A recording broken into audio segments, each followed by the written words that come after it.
Hello everyone, my name is Oscar Reviews, and oh my dear sweet Celestia in heaven, this episode was just fantastic! This episode had me smiling ear to ear throughout the entire 16-minute runtime? Jeez, Vivzy Pop, give yourself a break once in a while!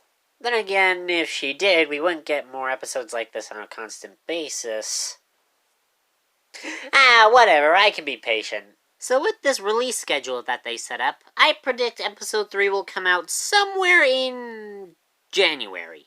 So before then, I'm going to enjoy this episode as much as possible. And how am I going to do that? With a review, of course. So let's take a ticket and ride the ride! Lululand, Lululand, everything is beautiful in Lululand. Ugly children holding hands in Lululand. So this episode starts out in Stolas' castle? Wonder what could be going on there. Riviera's calling us, Stella. You get up. Well now, I immediately hate this person. Yeah, I think that's my only complaint with the episode. Stella. The dynamic of her yelling at Stolas got old before it started. And even before it got started, she was hogging the blanket and forced Stolas to get up and deal with her obviously in distress daughter. Honestly, she reminds me of my dad, which you might think is a good thing, but you'd be wrong. Thankfully for us, ironically, she's not the focus of the episode. The real focus of the episode is Stolas. This guy. Man, Stolas was just an utter delight this episode. In episode 1 and in the pilot, Stolas was just sort of a really horny owl. However, in this episode, he was catapulted in my top 3 favorite helluva boss characters. Why do I say this? Well, there are many reasons, but the biggest one... It always seems more quiet in the dark. It always feels so stark. How silence grows under the moon. Constellations gone so soon. This sequence was absolutely glorious. The lighting is amazing. The effects are phenomenal. Bryce Pickham clearly singing with all his heart and soul. I love it. I can think of nothing better to describe this sequence other than beautiful.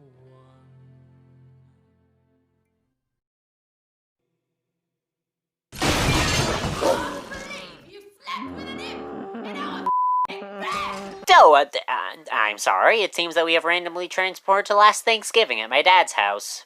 This is where we are more properly introduced to Octavia, who is... My world is burning down around me.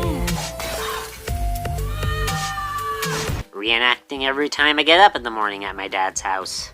Is this the last time I mention something that happened at my dad's house? Probably not. What's that you're listening to? This song is called My World is Burning Down Around Me. It's by You, Dad. It's a band. I wonder if she can send me one of their albums. So considering the mildly destructive state of their palace, Stolas offers to take Octavia to her, quote, favorite place in all of hell, Lululand. What are Octavia's thoughts? I'd rather kill myself. And now she's reenacting me from middle school. Have the writers been following me? Stolas attempts to arrange some security for the both of them and calls up Blitz, who is doing... Let's three-way. that. And accepts Stolas' offer to become a security guard for the day. Eminem, get in here. We're going to Lululand.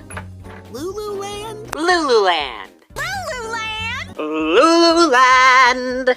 And speaking of Lulu...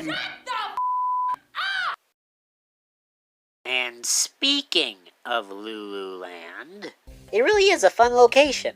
All the little jokes, references, and Easter eggs really enhance the environment. It also helps that the color scheme is primarily dominated by greens, blues, and pinks, which really makes it an iconic location. I'm literally going to be sick. Oh, crumbs. I knew today would be a lot. What do you need? Antacids, ibuprofen, morphine? Morphine? What the heck is that? Hey, Mom, what's morphine? Don't ask, dear. Okay. Moxie, you threw that into a baby carriage. Moxie, the baby's gonna get into the needles. Moxie! You never been here? No. Theme parks always disturb me. Especially the mascots. Can concur. Those things can be bloody terrifying. If y'all get hurt here, just try and sue us. Oh, you mean like Disneyland? Hey-o! You can't say that, they'll sue you. Oh. Universal Studios? They'll sue you too. Six Flags? Nope. Lagoon? Nuh-uh. Glove World? Yeah. Oh, come on! Also, I found Waldo. Is it true this park is just a really shameless spin-off of Lucifer's far more popular Lulu World? No? Wait. If Lulu World was owned by Lucifer, and it was confirmed later that Lulu World was spelled with U's instead of O's, that means they indeed stole it from Lucifer, which means... It really is a shameless spin-off that reeks of insecure corporate shame. Man, editing takes a lot of work. Anyways... Millie is clearly open and vocal about her excitement for Lululand, and Blitz offers to take the first shift while Millie and Moxie go enjoy the park. What's the first thing they do? Oh, crumbs! Ugh. I'm getting Tower of Terror flashbacks. Oh hey look, it's Chekhov's dragon. Oh, look, Thea! You used to cry such tears of joy at this show. Oh no.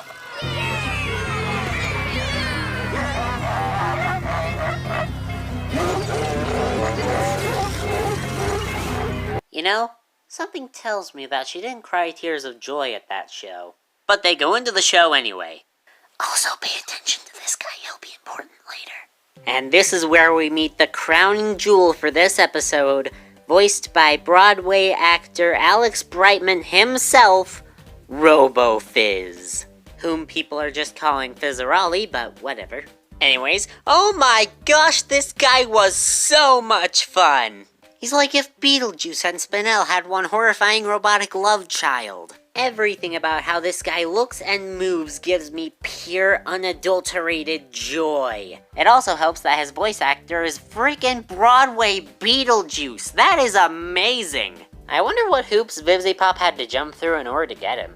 Also, speaking of copyright infringement, Robo Fizz, you asshole, you stole Charlie's song! We then cut back to Moxie and Millie. Step right up and win a thing! Oh, look, Moxie! A thing! You know, I was on the fence about Millie's new voice actress, but after hearing this, Yes! I now know which side I'm on. Ow! Strike one, little man. But I hit it. Hey, buddy, let me explain something to you. You see that little tin spaceship? You see how it's not knocked over? Do you know what that means, Professor? It means you don't get the unicorn! Oh! Sorry, the reference was just dangling over me like a cookie on a string. When we cut back to Blitz and company, Octavia storms off and Stolas runs after her, leaving this unbelievably amazing scene between Blitz and Robo Fizz. The O is silent now. Just like your audience always was when you told your lazy jokes here. Real or not though, people love me. Does anybody love you? No. Well, that was mildly depressing. Hey wait, wasn't Blitz supposed to... Dance!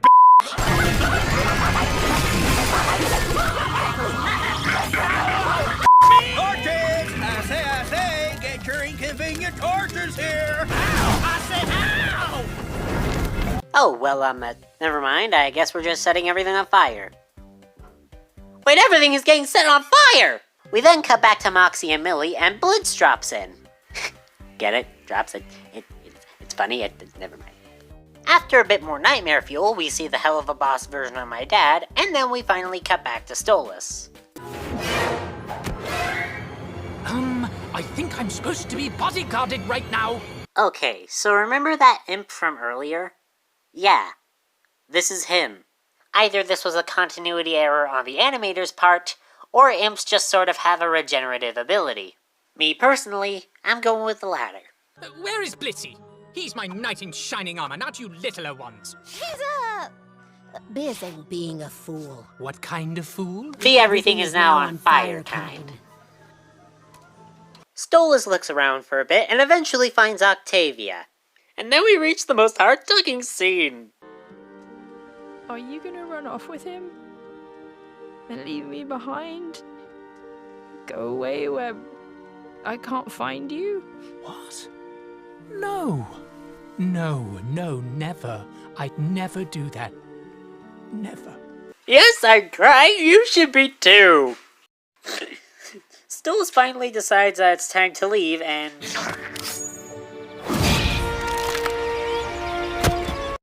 I didn't know Stolas could turn people to stone. Holy crap. Oh, hi, Chekhov.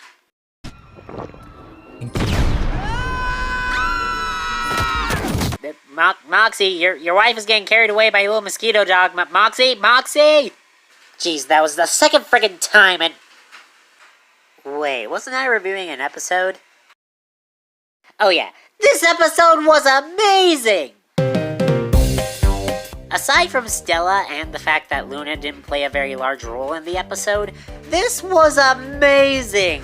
This might honestly be one of my favorite things that Vivziepop has ever created. Rivaling the likes of even the Has-Been Hotel pilot. And I don't say that lightly. Octavia was amazing. Stolas was amazing. Robo Fizz, one of my favorite characters of all frickin' time. This episode was an utter delight, and I cannot wait to get a hold of the next thing that Vivziepop throws at us. I am Oscar Reviews, this has been my review of the newest Helluva Boss episode, and I'll see you next time! Good night, Tri-State Area!